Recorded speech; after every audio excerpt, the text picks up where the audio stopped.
Hello everyone, দেখো আজকে তোমাদের সামনে আমি আজকে যে টপিকটা এনেছি দশমিক মুদ্রা। এই দশমিক মুদ্রা তোমাদের হয়তো সবার জানা থাকবে, যদি জানা না থাকে তোমরা একবার দেখে নাও।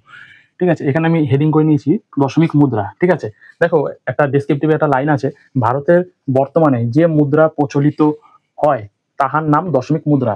অর্থাৎ আমাদের ভারতের যে মুদ্রা প্রচলিত অর্থাৎ টাকা পয়সার ক্ষেত্রে সেটি কিন্তু দশমিক মুদ্রা। ঠিক আছে, দশমিক মুদ্রা 9 প্রকার। হ্যাঁ, 9 প্রকার। এই যে আমি বাংলায় লিখেছি, ইংলিশে লিখে দিলাম 9 প্রকার। ঠিক আছে, কি কি হয় 9 প্রকার দেখো।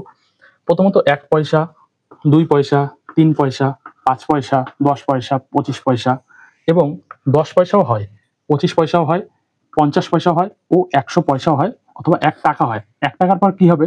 2 টাকা আসবে, 3 টাকা আসবে, 4 টাকা আসবে, 5 টাকা আসবে, তারপরে যেমন আসবে 6, 7, 8, 9, 10। ঠিক আছে, প্রথমে পয়সা।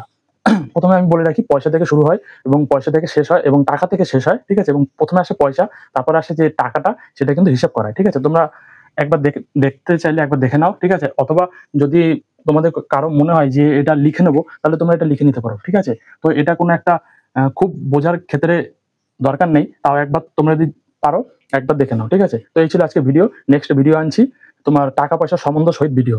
ঠিক আছে, তো তার জন্য আমার চ্যানেলটি অবশ্যই তোমরা সাবস্ক্রাইব করে দাও এবং পাশে থাকা বেল আইকনটি প্রেস করে নোটিফিকেশন অন করে দাও। থ্যাংকস ফর ওয়াচিং, ধন্যবাদ।